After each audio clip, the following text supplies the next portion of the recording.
pag-aralan yung kanta.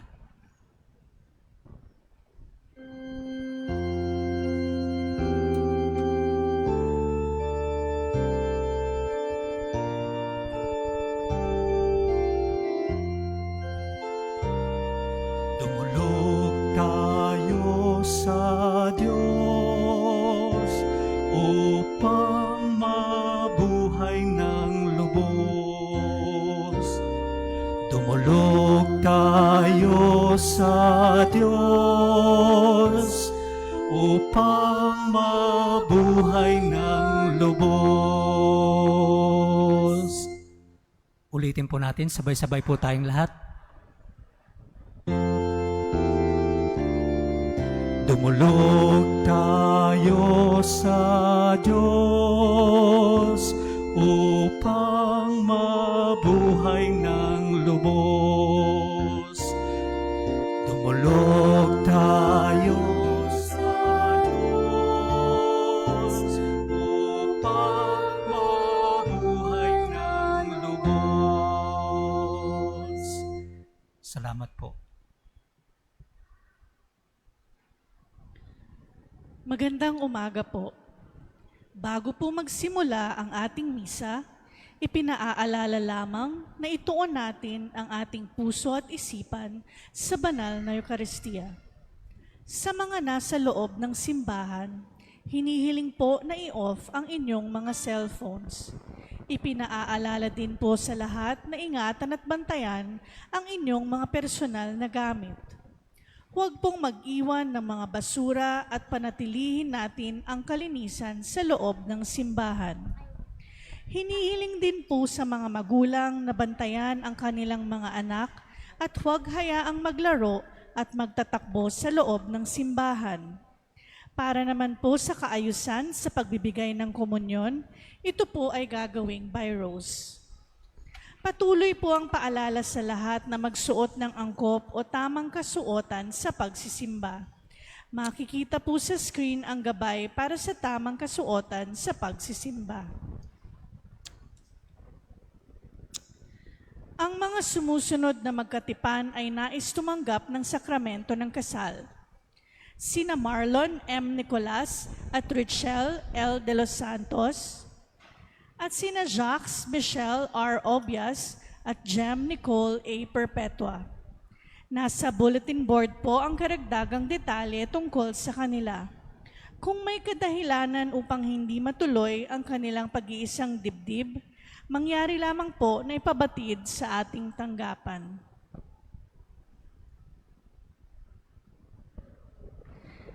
Sa ating misa, inaanyayahan po ang lahat na makilahok sa pamamagitan ng pagsabay sa awit at tugon na makikita sa screen.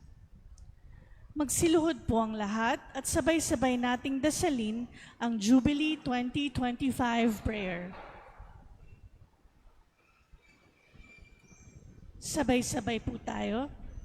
Father in heaven, may the faith you have given us in your Son, Jesus Christ, our brother, and the flame of charity enkindled in our hearts by the Holy Spirit, reawaken in us the blessed hope for the coming of your kingdom. May your grace transform us into tireless cultivators of the seeds of the gospel. May those seeds transform from within both humanity and the whole cosmos in the sure expectation of a new heaven and a new earth, when, with the powers of evil vanquished, your glory will shine eternally. May the grace of the Jubilee reawaken in us, pilgrims of hope, a yearning for the treasures of heaven. May that same grace spread the joy and peace of our Redeemer throughout the earth. To you, our God, eternally blessed, be glory and praise forever. Amen. Magsiupo po muna tayong lahat.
Magsitayo na po ang lahat at atin nang pasisimulan ang banal na misa.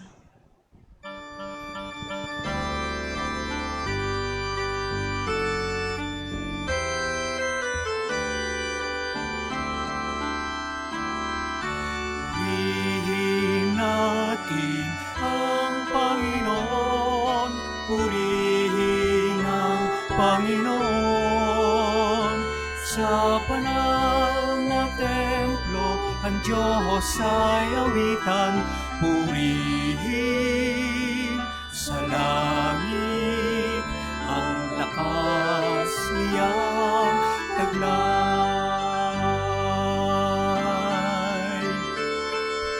Siya'y purihin sa kanyang ginawa, siya'y purihin pagkat dakila. Purihin sa tugtog ng mga trumpeta, awitan sa saliw ng alpatlira.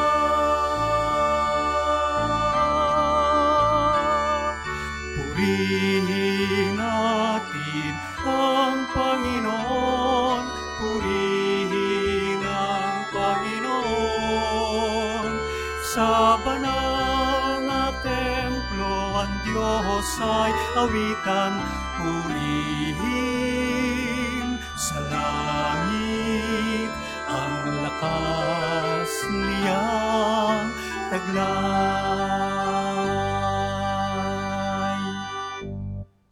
Sa ngalan ng Ama, ng Anak, at ng Espiritu Santo, ang pagpapala ng ating Panginoong Jesucristo, ang pag-ibig ng Diyos Ama, at ang pagkikaisa ng Espiritu Santo, naway sumainyong lahat.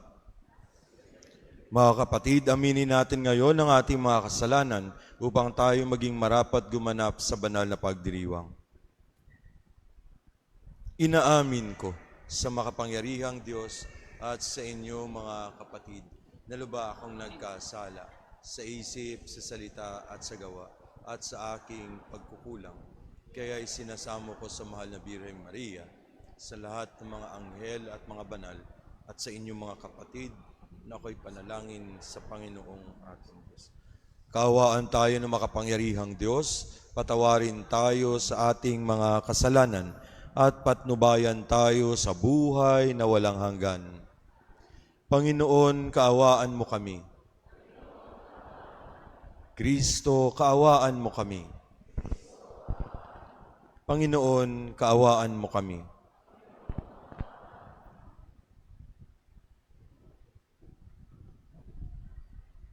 Papuri sa Diyos sa kaitaasan, at sa lupa'y kapayapaan, sa mga taong kinalulugdan niya.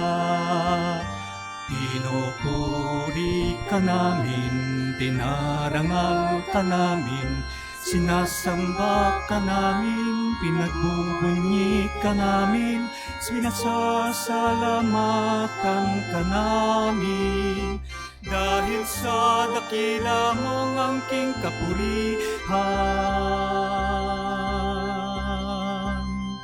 Panginoon Diyos, Hari ng langit, Diyos amang makapangyarihan sa lahat.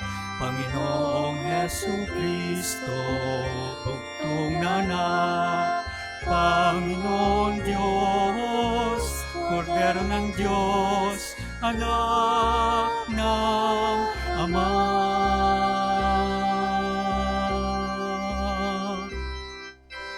Ikaw na nag-aalis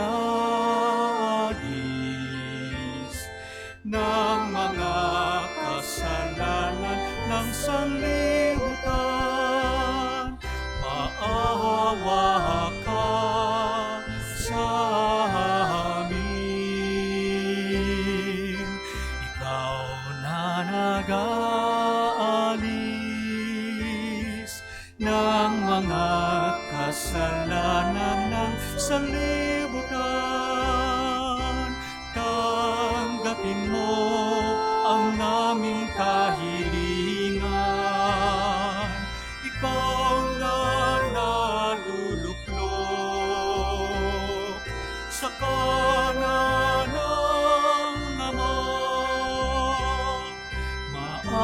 maawa ka sa amin.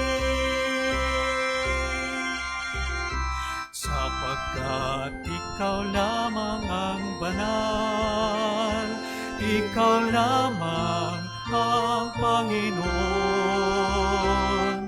Ikaw lamang, O Jesucristo, ang kataas-taasan, kasamahan ng Espiritu Santo, sa kadakilaan ng Diyos Ama. Amen.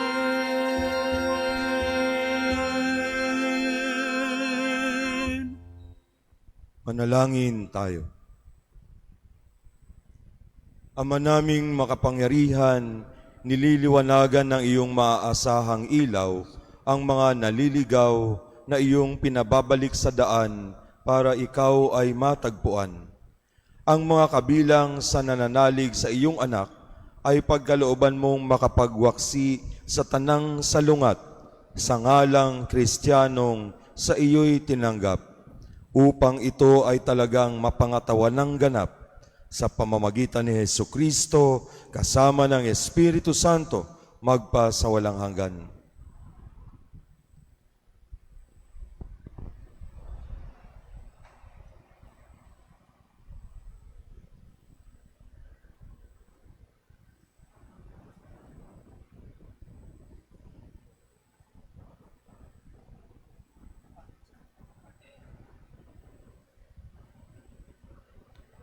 Pagbasa mula sa aklat ng Deuteronomio. Sinabi ni Moises sa bayan, kailangan ninyong dinggin ang tinig ng inyong Panginoong Diyos at buong puso't kaluluwang sundin ang kanyang mga utos.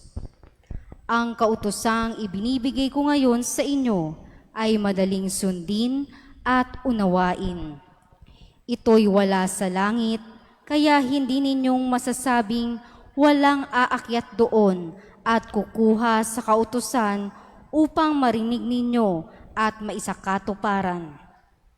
Niwala ito sa ibayong dagat, kaya di ninyo masasabing walang tatawid sa dagat para kunin ang kautusan at nang marinig ninyo at maisagawa. Ang kautusan ay di malayo sa inyo, nasa inyong bibig, nasa inyong puso, kaya magagawa ninyo. Ang salita ng Diyos.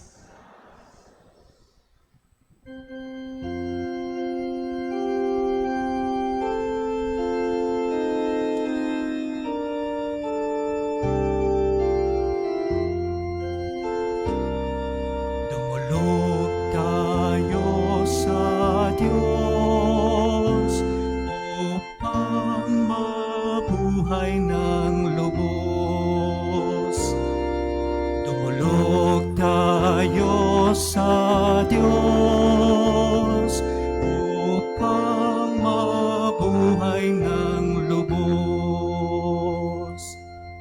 At sa ganang akin, ako'y dadalangin sa iyo, O Poon, sana'y iyong dinggin.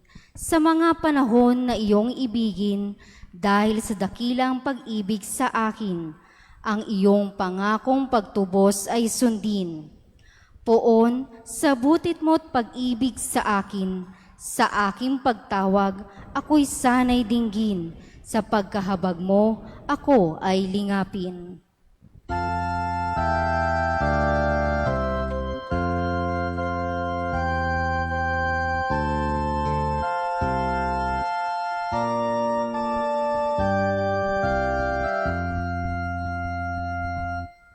Naghihirap ako't mahapdi ang sugat, O Diyos.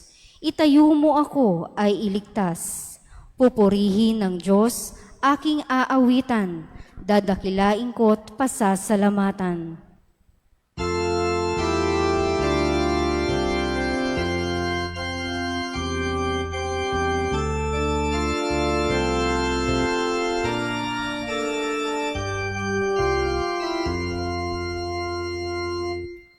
makita ito niyong mga dukha, sila ay sasamba sa laki ng tuwa. Dinirinig ng Diyos ang may kailangan, lingkod na bilanggoy di malilimutan.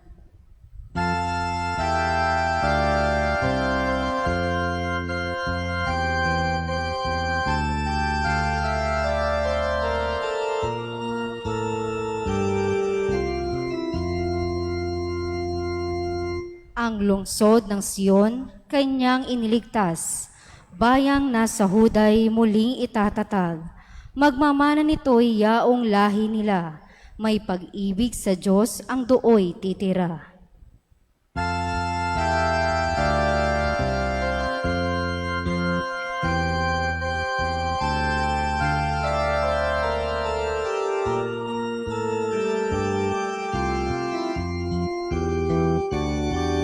Dumulog tayo sa Diyos upang mabuhay ng lubos.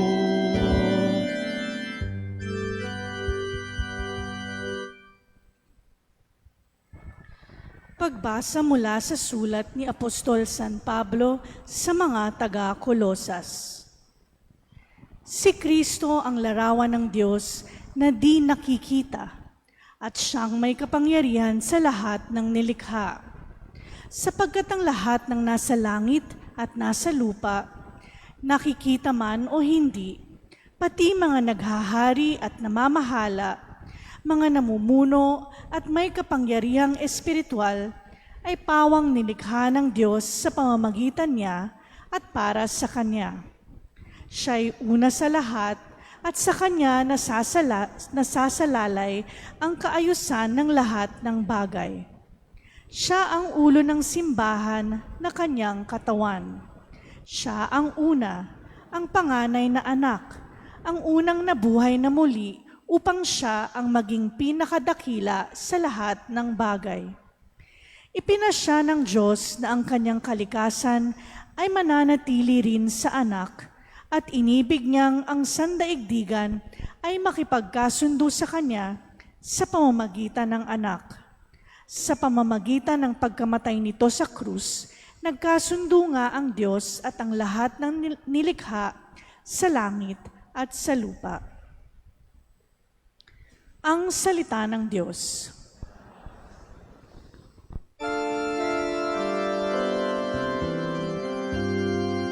Alleluia, alleluia, alleluia, alleluia. Espiritong bumubuhay ang salita mo may kapal, buhay mo ang tinataglay.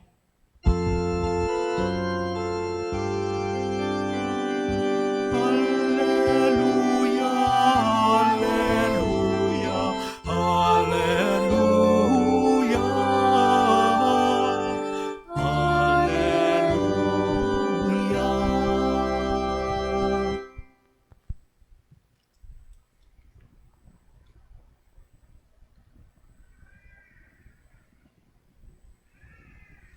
Sumainyo ang Panginoon. Ang mabuting balita ng Panginoon ayon kay San Lucas.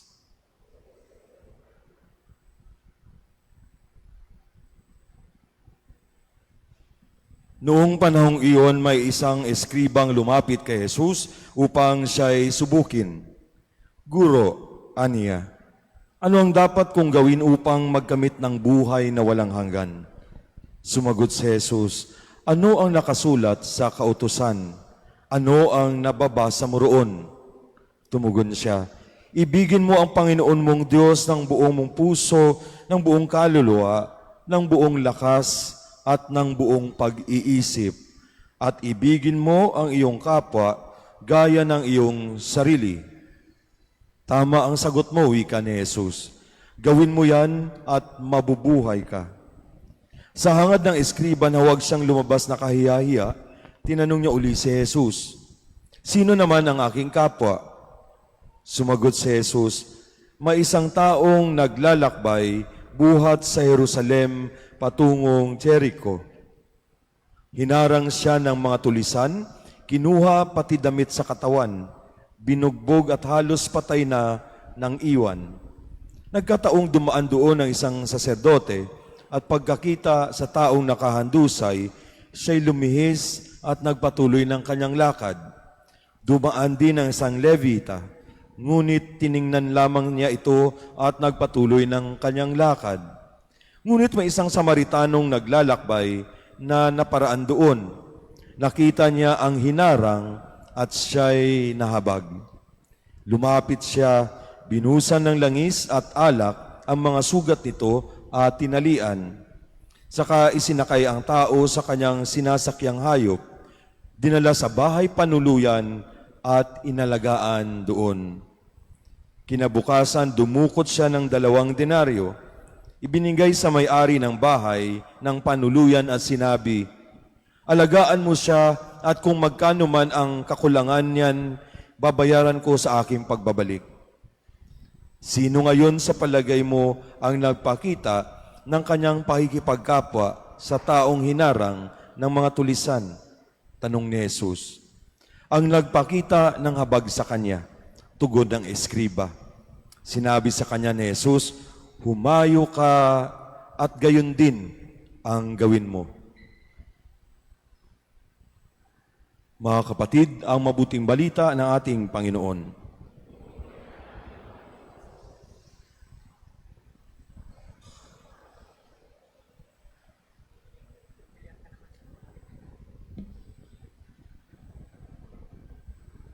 Magandang umaga po sa inyong lahat, mga kapatid kay Kristo. Good morning po.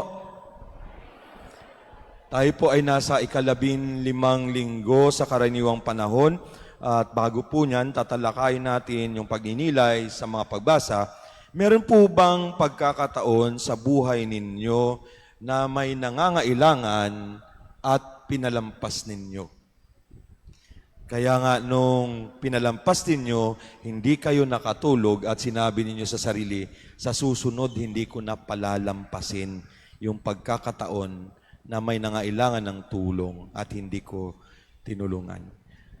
Marahil naglalakad kayo sa daan, may nangihingi ng limos, nakasakay kayo sa jeep or baka nagmamaneho kayo. Tinanong yung sarili nyo, bakit hindi ako nagbigay? Kasi yung mga ganyan, may mga sindikato yan eh. Baka yun yung dahilan. Pero alam niyo mga kapatid, sa pagkakaalam natin, nanonood po tayo ng mga kwento sa TV or sa pelikula, alam niyo mga kasama na yan sa may sindikato, di po ba? Kung hindi sila makakapagbigay ng contribution nila, baka saktan sila o hindi pa kakainin. Pero ito naman mga kapatid, kahit anong dahilan, bakit napalampas yung pagkakataonin, sa susunod po, naway huwag nang palampasin. Kasi alam niyo po yung katotohanan, ang lahat ng tao na dinadala ng Diyos sa buhay natin, tugon tayo sa kanilang dasal. Lalong-lalo na yung mga nangangailangan. Sa atin pong mga pagbasa ngayon, inaanyahan po tayo na pagnilayan yung pagmamahal na hindi nananatiling malayo or nagmamasid lamang. Na kung tutuusin ang pagmamahal, ang katangian po nito ay lumalapit, nakikisangkot, at niyayakap at tinutulungan ang nangailangan, lalong-lalo na yung mga nagdurusa at sugatan. Sa ating Ebanghelyo ngayon, ang ating Panginoon Hesus ay pinakita niya sa atin kung ano yung totoong pag-ibig, yung tunay na pag-ibig. Hindi lamang po ito nagmamasid, kundi kumikilos, bumababa sa level ng tinutulungan at nagbabakasakali.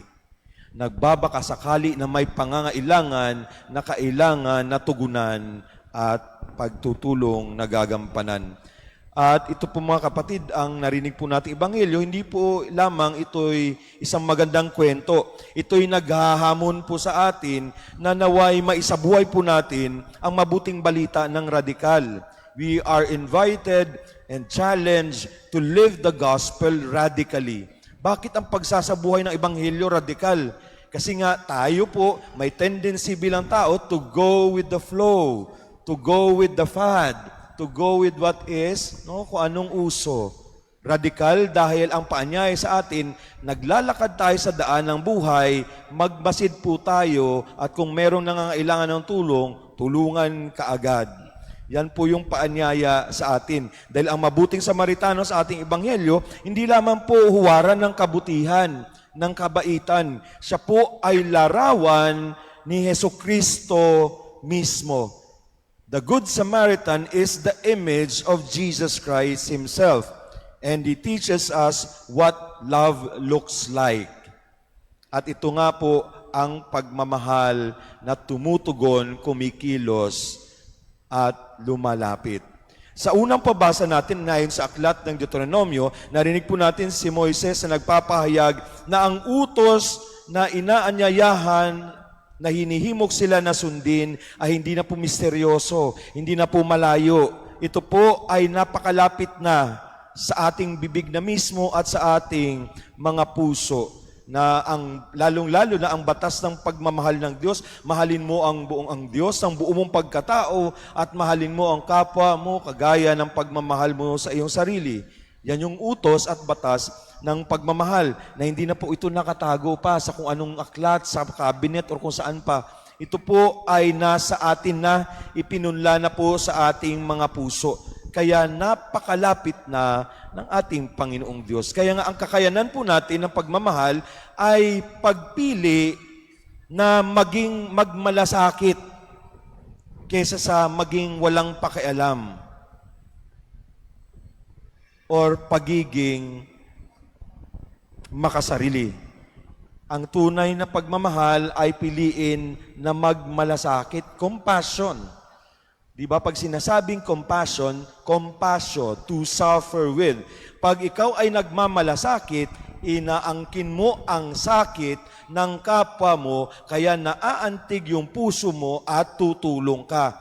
Kaya may nakisasalubong kayong mga kabataan na nanlilimos, nahingi ng pagkain, babalik ka sa karanasan, magiging compassionate ka, kasi minsan sa buhay ko, kumalam din yung sikmura ko, na pinapawisan ako, manahihilo ako dahil sa gutom. Kaya magmamalasakit ka, magbibigay ka ng tinapay or tulong sa mga nanlilimos. Binigay na po ng ating Panginoon, kaya po nating ibahagi ang pagmamahal na ito. Dahil nga pinili ng Panginoon na manahan na po sa ating mga puso. Kaya hindi na po lamang malapit ang Diyos, pinili niya na nandito na po sa ating pagkatao na manirahan. Kaya ang kwento po ng mabuting Samaritano, siya po yung taong nakita niya sa daan, lumapit siya at kumilos. Sa ating ebanghelyo, ang ating Panginoon nagkwento po tungkol sa talinghaga, kung saan ang isang tao na binugbog ay iniwan na parang patay sa tabi ng daan. May dumaan na saserdote, may dumaan na levita, sila po ay dumaan lamang. Hindi nakita nila, hindi man lamang sila huminto. Bakit? Kasi nga, baka takot sila, or baka busy sila, or baka ayaw nilang maging marumi. Kasi nga, sa kultura nung unang panahon, lalong-lalo na ng mga Hudyo, kung hindi mo kasigurado na ang tao na makakasalamuha mo ay makasalanan at marumi, iiwas ka.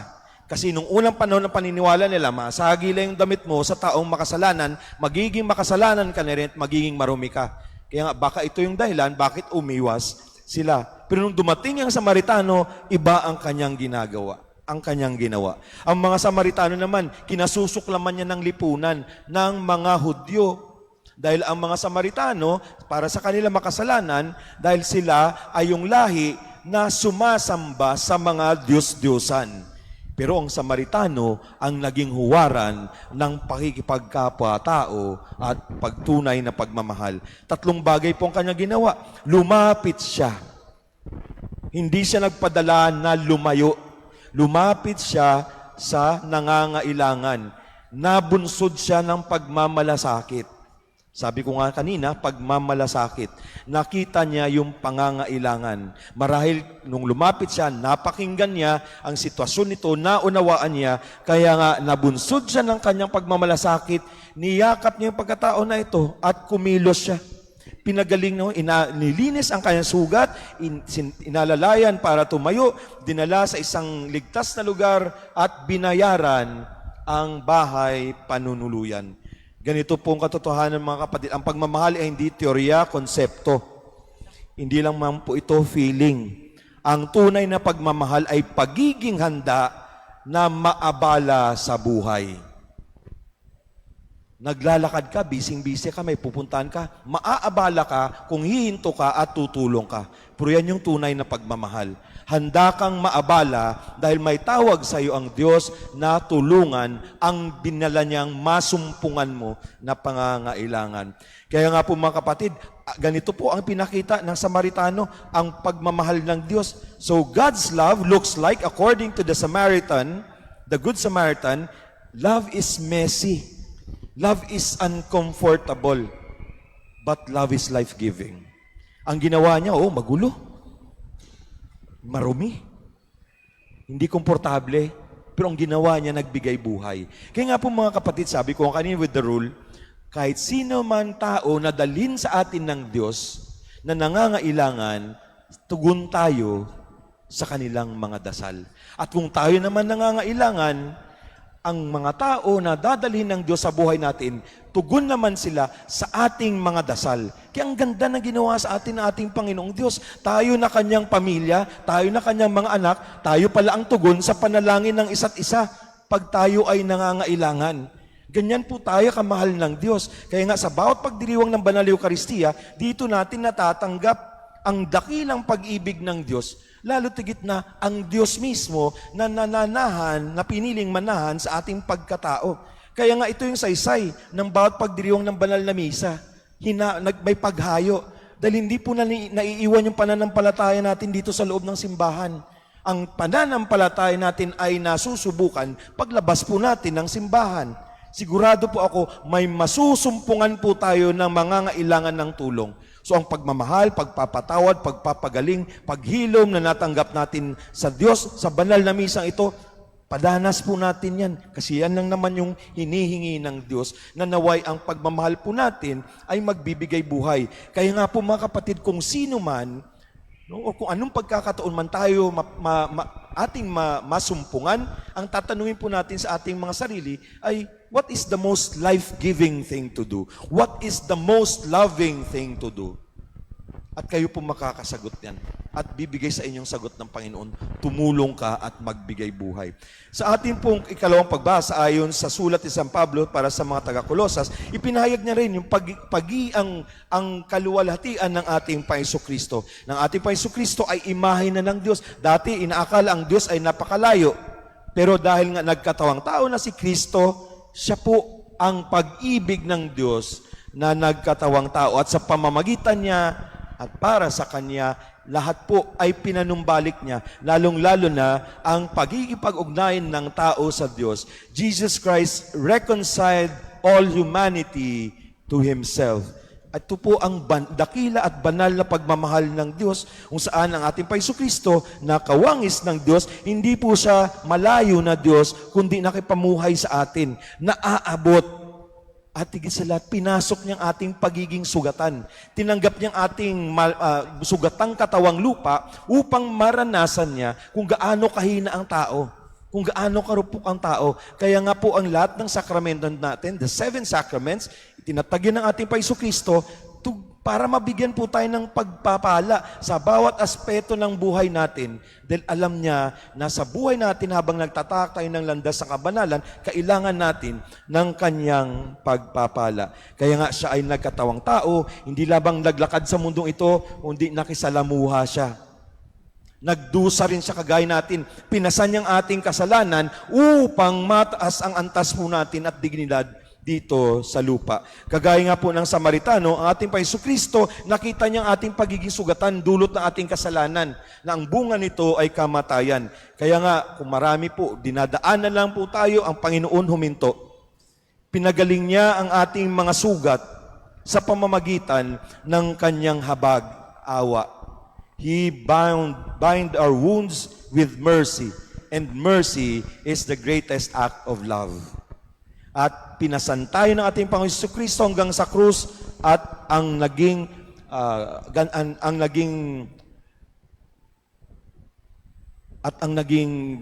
halaga, kapalit po ng pagpapalaya sa ating pagpapatawad sa atin ay ang kanyang paghahandog ng buhay. At pinipili na ngayon ng Panginoon na nandito na siya sa ating mga puso. Sabi nga po ng eskriba sa ating ebanghelyo, sinong aking kapwa? Sinabi nga ng Panginoon, kanino ka ba tinatawag na makipagkapwa tao? Alam niyo po, no, so itatranslate natin sa English, neighbor. So itatranslate natin sa Tagalog, kapitbahay. Pero alam niyo, napakaganda ang translation na nilagay po sa ating Bible, kapwa. Kasi part po ito ng identity natin bilang mga tao, mga Pilipino lalo na. Kaya nga, sa pakipagkapwa-tao natin, kahit saan man po tayo pumunta, kahit hindi po natin kilala, pag magtatanong tayo o ringi tayo ng tulong, sasabihin natin, Kuya, Ate. So sa atin pa lang, nasa bilang mga Pilipino, parang isang pamilya na po tayo. Kaya ang dali-daling tumulong. Kasi may mga kuya at ate tayo, kahit hindi natin kilala, magkakaroon tayo ng habag, magkakaroon tayo ng pagmamalasakit. Kaya nga, ang kapwa ay yung kahit sino man na nangangailangan na dinadala ng Diyos sa buhay natin upang matugunan. Kaya ang pinakasimple po at pinakamahalaga, handa po ba tayo na lumapit sa kanila? Handa po ba tayo na lumapit sa isang katrabaho na tahimik lamang na nagdurusa? Handa ba tayo na huminto at makipag-usap sa taong hindi natin pinapansin matagal na? Handa ba tayong makisangkot sa buhay ng mga nagdurusa nating mga kapatid na mahihirap, sa mga nangungulila, sa mga refugees, sa mga may sakit, sa mga bilanggo? Handa po ba tayo? Kasi ang pagmamahal ay yung hindi lamang pagtingin sa labas, paglapit, kagaya ng ginawa ng Panginoon. Kaya ang paanyaya, kaya ginawa ng mabuting Samaritano na paanyaya sa atin ng Panginoon. Kaya sa buhay natin, ang paanyaya, the challenge is, hindi paanyaya lamang, ang hamon ay sana tumawid po tayo sa kabilang daan kung saan masusumpungan natin yung mga sugatan, yung mga nangangailangan, yung mga nagdurusa. Let's cross the road and help those who are wounded and suffering and get our hands dirty with mercy. Kaya nga po mga kapatid, sana hindi tayo magiging mga tao na magmamasid lang, titingin lang, walang pakialam. Hindi rin sana tayo mga taong kontento lang na tumulong. Sabi na, magdo-donate na lang ako ng pera. Sabi na, ay may apostolate na ako kahit daanan ko lang to. Yung panawagan sa iyo, yun mismo yung mission mo. Sabi mo, ay may apostolate ako, nagbibigay ako ng pera. Let's not be content with a love that is safe, with a love that is convenient, with a love that is selective. Sabi nga, tugunan ang pangangailangan na nasusumpungan. Yan po ay ang pagmamahal na nagbibigay buhay. Kaya ang katotohanan mga kapatid, ating Paiso Kristo ay tinawag na Emmanuel, ang Diyos na suma sa atin. Ang tunay niya na presensya, tinatanggap po natin sa pagdiriwang ng banal na misa. Nakiisa po siya sa atin, hinipo niya ang mga may sakit, siya ay umiyak kasama ng mga nangungulila, at higit sa lahat namatay siya para sa ating lahat na makasalanan. At pinili niyang manahan sa ating mga puso at pagkatao. Kaya nga, tanungin po natin ang ating mga sarili, bago lumabas sa simbahan, kanino kaya ako pinapadala ng Diyos? Kanino ako kailangan na lumapit pagkatapos ng pagdiriwang ng banal na misa? Sino kaya ang nag-aantay para pagmalasakitan ko, para paghandugan ko ng presensya ko, ng panahon ko, ng habag ko, ng pagmamahal ko?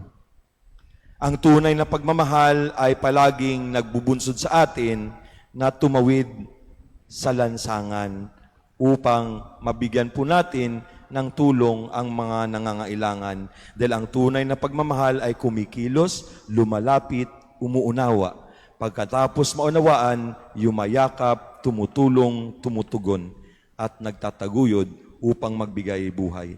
Naway ang pagmamahal ni Kristo na tatanggapin po natin sa banal na misang ito, maibahagi po natin sa labas, sa landas at lansangan ng buhay.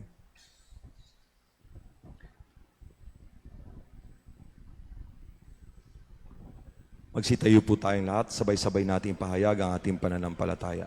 Sumasampalataya ako sa Diyos.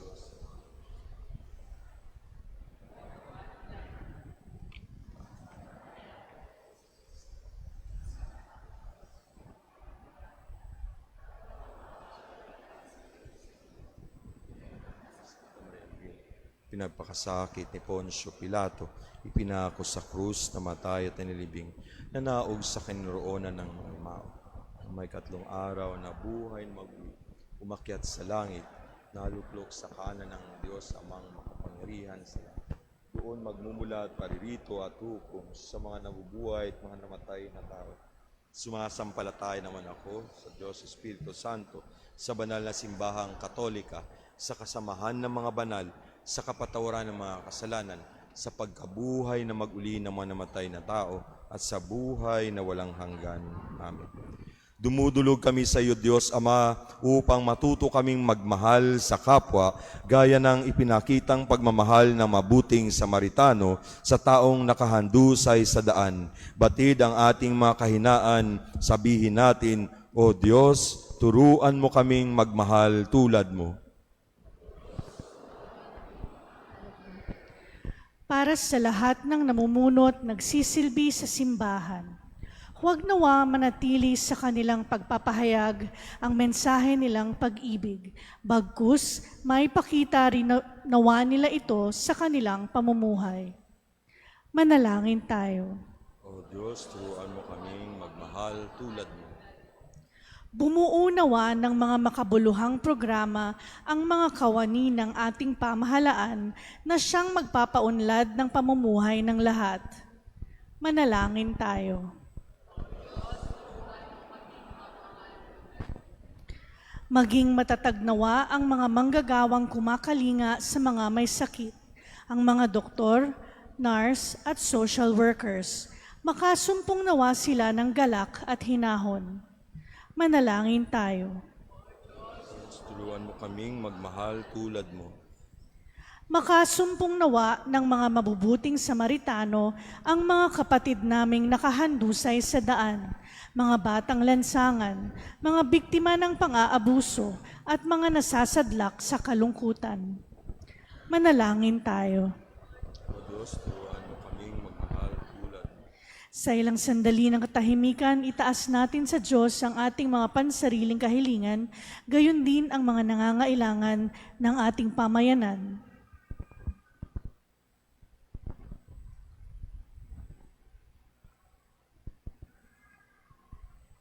Manalangin tayo.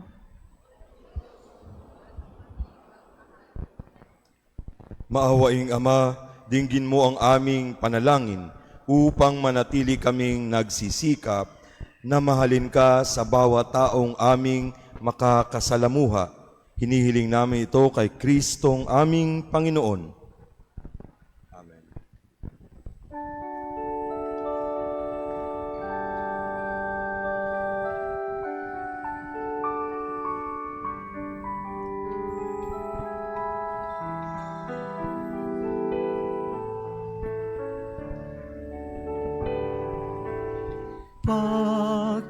Pag-aalay namin sana ay kalugdan mo.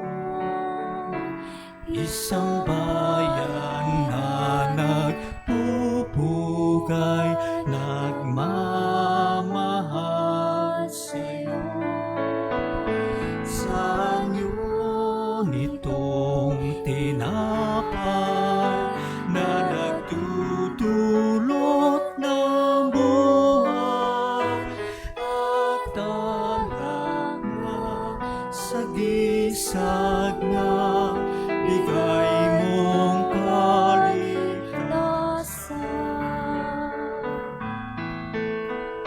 Sa inyo nitong tinapay na nagtutulot ng buhay at alam na sa lisang na bigay mong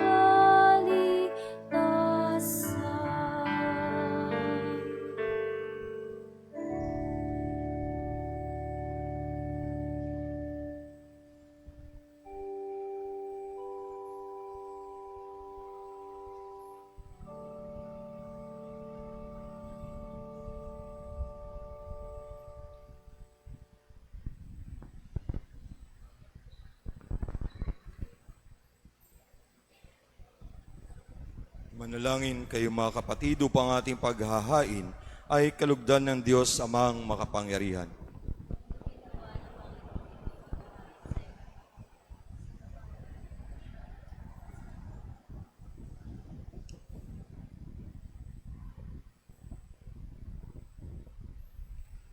Ama naming lumikha, tunghayan mo ang mga alay ng iyong sumasamong sambayanan at tanggapin mo ang mga ito para madagdagan ang iyong kabanalan sa mga manananalig na tunay sa pamamagitan ni Heso Kristo kasama ng Espiritu Santo magpa sa walang hanggan.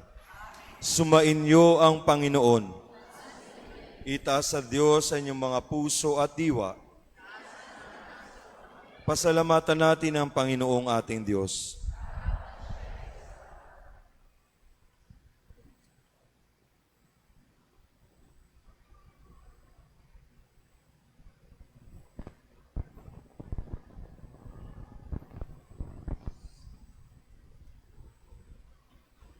Ama naming makapangyarihan, tunay nga marapat na ikaw ay aming pasalamatan. Kahit na ikaw ay pinagtaksila ng sangkatauhan, ikaw ay patuloy pa rin sa iyong pagmamahal. Ikaw na ang nagpuno sa aming pagkukulang, ikaw pa rin ang nagsugo ng tutubos sa tanan. Ang sugo mong anak ay naging di na iba sa amin, bagamat di niya tinularan ang aming pagkamasuwayin. Niloob mo ito upang iyong mamalas sa aming pagkatao ang giliw mong anak at kami tunghayan mo ng may pag-ibig na tulad ng pagtatangi mo sa Kanya ng higit sa lahat. Ang katapatan niya sa iyong walang maliw ay nagpanumbalik na muli sa amin ng iyong kasiyahan at ng iyong pagtingin na aming iwinaksi nung ikaw ay aming suwayin. Kaya kaisa na maanghel na nagsisiawit ng papuri sa iyo, nang walang humpay sa kalangitan, kami nagbubunyi sa iyong kadakilaan.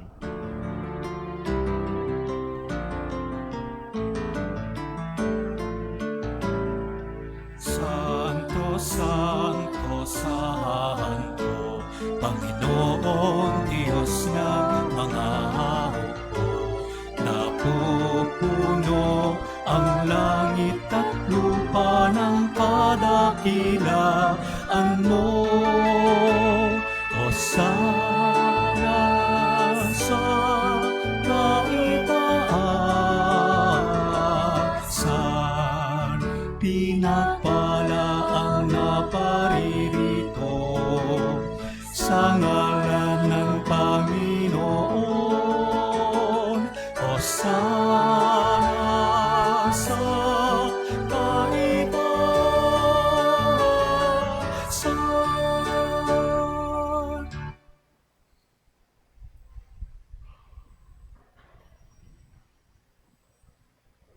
Ama naming banal, ikaw ang bukal ng tanang kabanalan.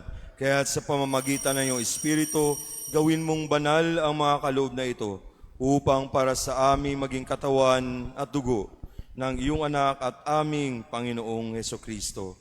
Bago niya pinagtiis ang kusang loob na maging handog, hinawakan niya ang tinapay, pinasalamatan kanya, pinaghati-hati niya iyon, iniabot sa kanyang maalagad at sinabi, "Tanggapin niyong lahat ito at kanin. Ito ang aking katawan na ihahandog para sa inyo."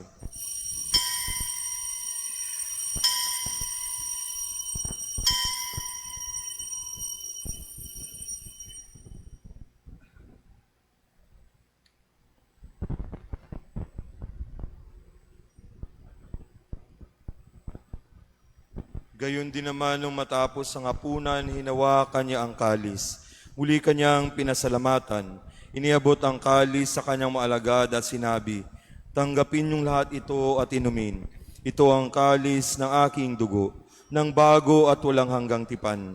Ang aking dugo na ibubuhos para sa inyo at para sa lahat, sa ikapagpapatawad ng mga kasalanan. Gawin ninyo ito sa pag-alala sa akin."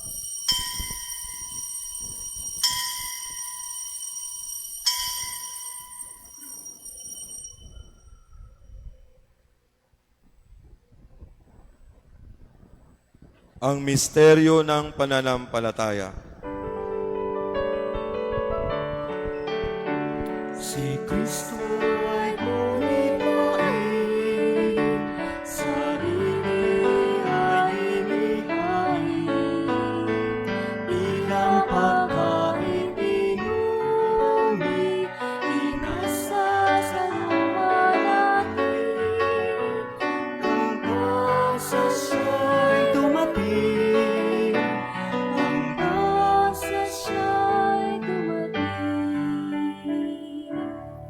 Mga ginagawa namin ngayon ng pag-alala sa pagkamatay at muling pagkabuhay ng iyong anak. Kaya tiniaalay namin sa iyo ang tinapay na nabibigay buhay at ang kalis na nagkakaloob ng kaligtasan. Kami nagpapasalamat dahil kami iyong minarapat na tumayo sa harap mo para maglingkod sa iyo. Isinasamo namin kaming magsasalo-salo sa katawan at dugo ni Kristo ay mabuklod sa pagkakaisa sa pamamagitan ng Espiritu Santo. Amalingapin mo ang simbahang laganap sa buong daigdig. Puspusin mo kami sa pag-ibig, kaisa ni Leon na aming Papa at ni Jesse na aming Obispo at ng Tanang Kaparian. Alalahanin mo rin ang mga kapatid naming nahimlay nang may pag-asang sila'y muling mabubuhay. Gayun din ang lahat ng mga pumanaw. Kaawaan mo sila at patuloyin sa iyong kaliwanagan. Kaawaan mo at pagindapatin kaming lahat na makasalo sa iyong buhay na walang wakas. Kaisa na mahal na Birheng Maria na ina ng Diyos. Kaisa ni San Jose ang kanyang kalinisan esposo. Kaisa ng mga apostol at ang lahat ng mga banal na namuhay dito sa daigdig ng kalugod-lugod sa iyo. May pagdiwang nawa namin ang pagpupuri sa ikararangal mo sa pamamagitan ng iyong anak na aming Panginoong Hesukristo.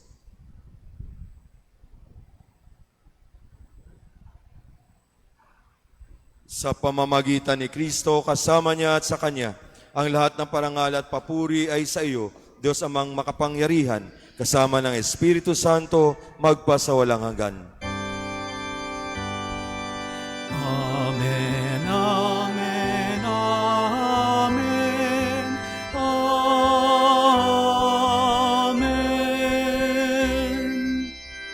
Sa tagubilin ng mga nakagagaling na utos sa turo ni Jesus na Panginoon natin at Diyos, ipahayag natin ang lakas loob.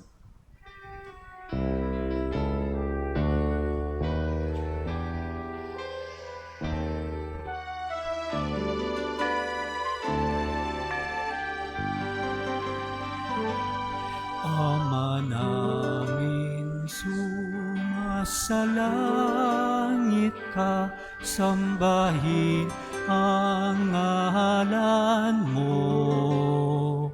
Mapasa amin ang kaharian mo, sundin ang loob mo. Dito sa lupa para ng sa langit, bigyan mo kami ngayon ng aming kakanin sa araw-araw, at patawarin mo ang aming mga sala para ng pagpapatawad namin sa nagkakasala sa amin. Huwag mo kami ipahitin sa bukso at bigyan mo kami sa lahat ng masama.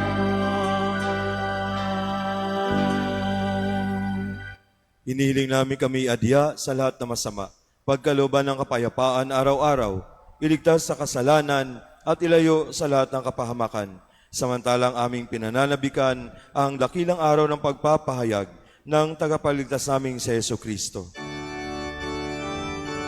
Sapagkat sa'yo ang kaharian, kapangyarihan at kapurihan,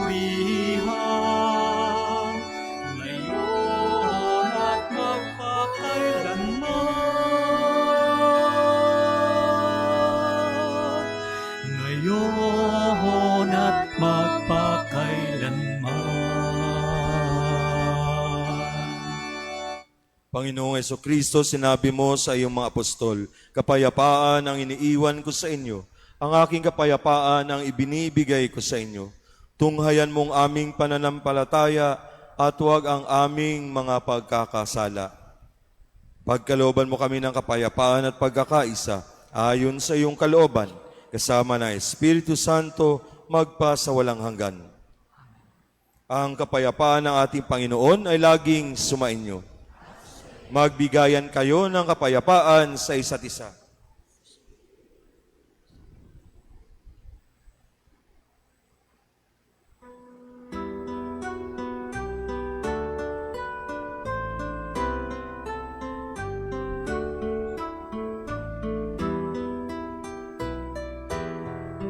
Kordero ng Diyos na nag-aalis ng mga kasalanan ng sanlibutan, maawa ka sa amin.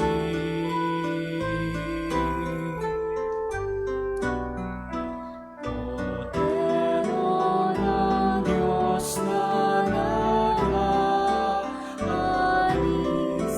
ng mga kasalanan ng sanlibutan,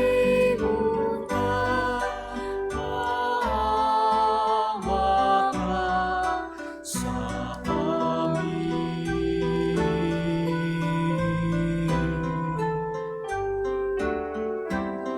Kordero ng Diyos na nag-aalis ng mga kasalanan ng sanlibutan, ipagkaloob mo sa amin ang kapayapaan.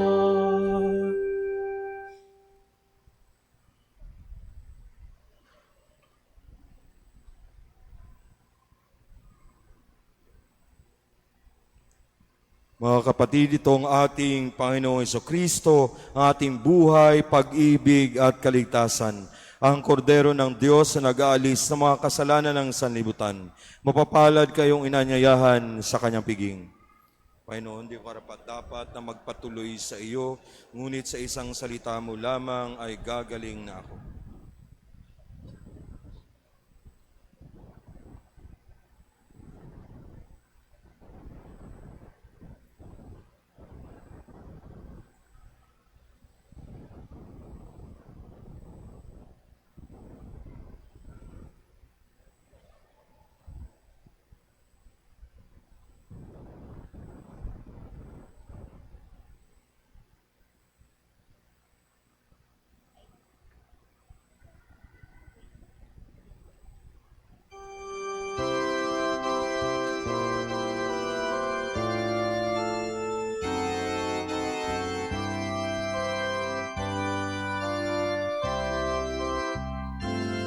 As grain from the wheat are formed into bread, as bread is broken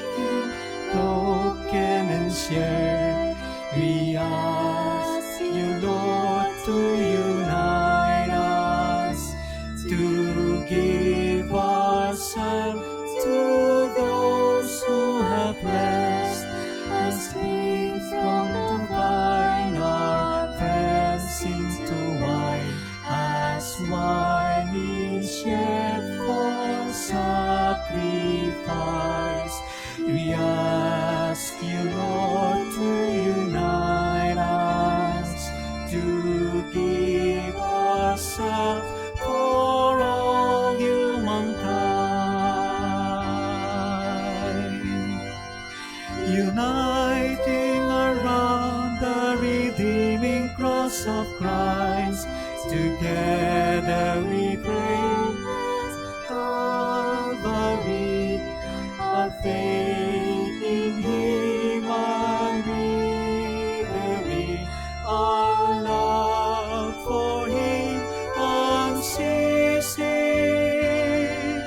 uniting around the redeeming cross of Christ, together we praise and give and thanks, one bread, one body,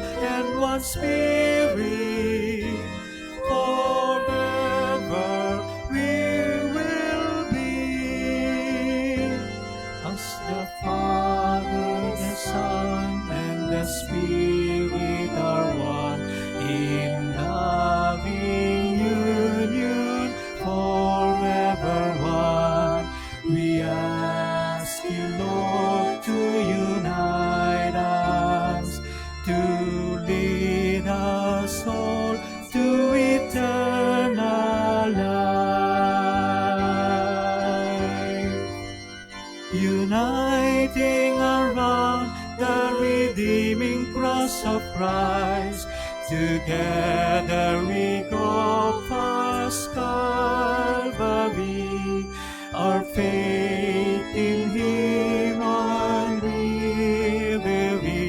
our love for Him unceasing, uniting around the redeeming cross of Christ. Together we praise and give and thanks, one bread, one body, and one spirit. Forever we will be uniting around the redeeming cross of Christ.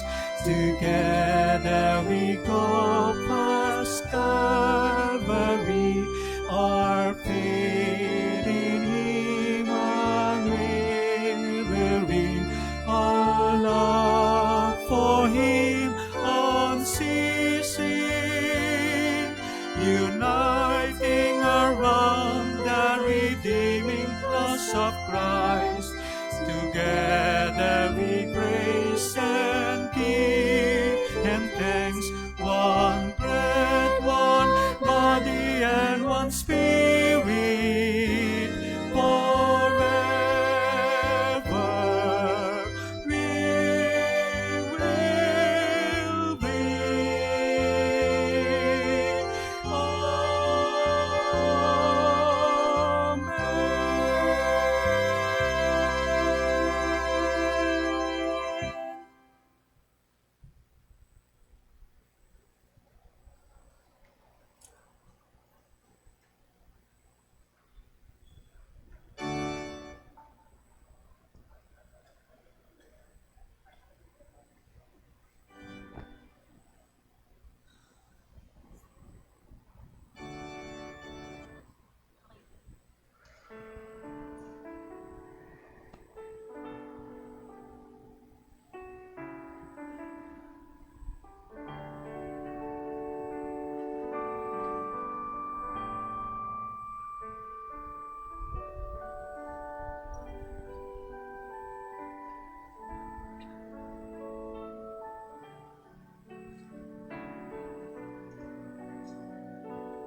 Manalangin tayo.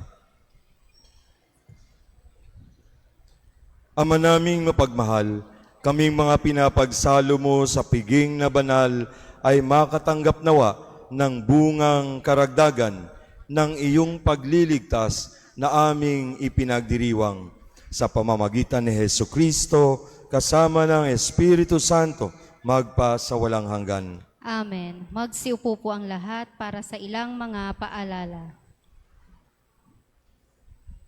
Ang ating parokya ay magsasagawa ng Pilgrimage of Hope, isang Jubilee Year Marian Pilgrimage sa Portugal, Spain, France at Italy mula Setyembre 18 hanggang Oktubre 3, 2025. Para sa mga interesadong sumama, mangyaring bumisita sa opisina ng ating parokya. Ang Parish Commission on Youth ay inaniyahan ang mga kabataang lalaki at babae na may edad 13 hanggang 39 na dumalo sa Youth Mass at kanilang monthly Youth Kalinga sa July 19, Sabado, sa ika-6 ng gabi sa St. Michael Hall. Ating pasalamatan ang mass offerers ngayong umaga mula sa Mayuga Compound. Mula sa ating Kura Paroko, Reverend Father Jonathan Cadiz, ang ating taus-pusong pasasalamat kay Reverend Father Christopher A. Tejido sa pangunguna sa ating banal na misa. Pasalubungan natin siya na masigabong palakpakan. Magsitayo na po ang lahat.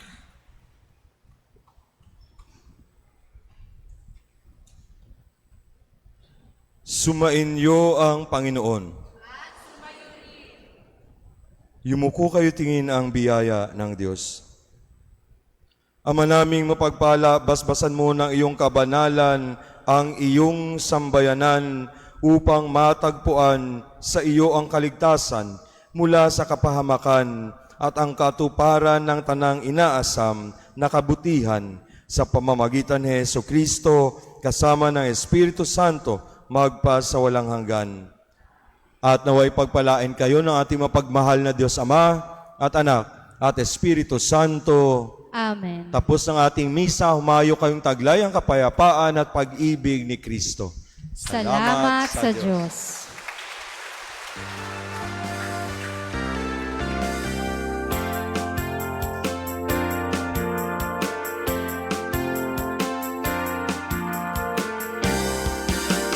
One heart, one voice, one soul, one family.